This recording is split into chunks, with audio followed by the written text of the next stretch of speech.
हरियाणा विधानसभा में नायब सिंह सैनी सरकार ने पेश किया विश्वास मत। सदन में चल रही है बहस के बाद होगी वोटिंग। सीएम नायब सैनी ने विश्वास मत के दौरान कहा, पार्टी ने जो जिम्मेदारी मुझे दी मैं उसे निभा रहा हूं। पिछले 9.5 साल में खट्टर सरकार ने अच्छा काम किया। हरियाणा में जेजेपी ने फ्लोर टेस्ट से पहले जारी किया व्हिप। सभी 10 विधायकों को वोटिंग के दौरान सदन से गैर हाजिर रहने का निर्देश। नायब सिंह को सीएम बनाने से नाराज अनिल विज बोले, बीजेपी के लिए हर हालत में काम किया है और करता रहूंगा। कल बैठक बीच में छोड़कर गोलगप्पे खाते दिखे थे।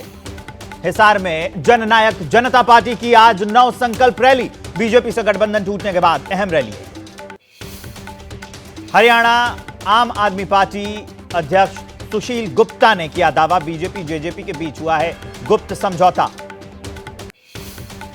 कांग्रेस को महाराष्ट्र में एक और झटका। महाराष्ट्र के पूर्व कैबिनेट मंत्री पद्माकर वल्वी बीजेपी में हुए शामिल।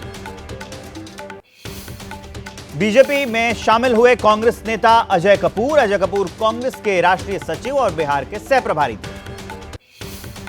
कैप्टन अमरिंदर सिंह की पत्नी और कांग्रेस सांसद परनीत कौर कल बीजेपी में हो सकती हैं शामिल। पटियाला से उम्मीदवार बनाया जा सकता है इनको।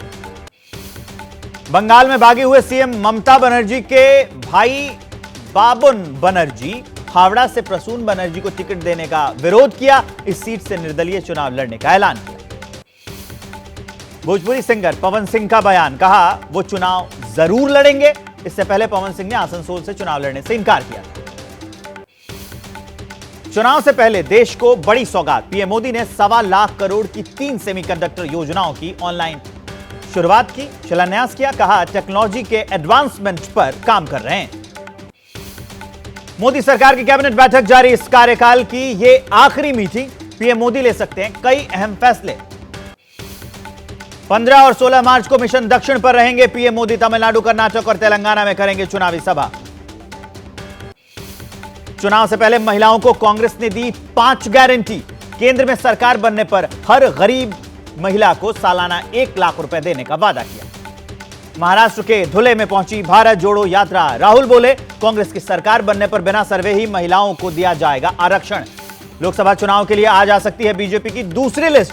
100 उम्मीदवारों के नामों का ऐलान हो सकता है। ओवैसी की पार्टी एआईएमआईएम बिहार की 11 मुस्लिम आबादी वाली सीटों पर लड़ेगी चुनाव। प्रदेश अध्यक्ष अख्तरुल इमान ने ऐलान किया।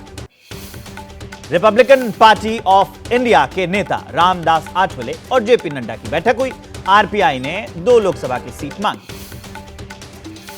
चुनाव आयुक्तों का चयन करने वाली कमेटी में सीजेआई को शामिल करने वाली याचिका पर शुक्रवार को होगी सुनवाई। अधिवक्ता प्रशांत भूषण की तरफ से दायर की गई है याचिका। चुनाव आयोग को मिला चुनावी बॉन्ड का डेटा। स्टेट बैंक ने सुप्रीम कोर्ट में हलफनामा दाखिल कर जानकारी दी। अब 15 मार्च तक अपनी वेबसाइट पर आयोग यह डेटा डालेगा। चुनावी बॉन्ड पर एसबीआई ने सुप्रीम कोर्ट को दी जानकारी। 2019 से 2024 के बीच खरीदे गए 22,217 बॉन्ड 22,030 को पार्टियों ने कैश कराया। सीएए लागू करने पर भड़के सीएम केजरीवाल बोले, बाहर से आने वाले को कौन देगा रोजगार। देश के बच्चों से छीना जा रहा है हक। हमारा हक पाकिस्तान के बच्चों को देना चाहती है बीजेपी। सीएम केजरीवाल को बीजेपी का जवाब। रविशंकर प्रसाद बोले कि सीएए से किसी की नौकरी नहीं जाएगी। तेलंगाना में सीएए को लेकर बोले गृहमंत्री अमित शाह, तुष्टीकरण वोट बैंक की राजनीति के कारण कांग्रेस कर रही सीएए का विरोध।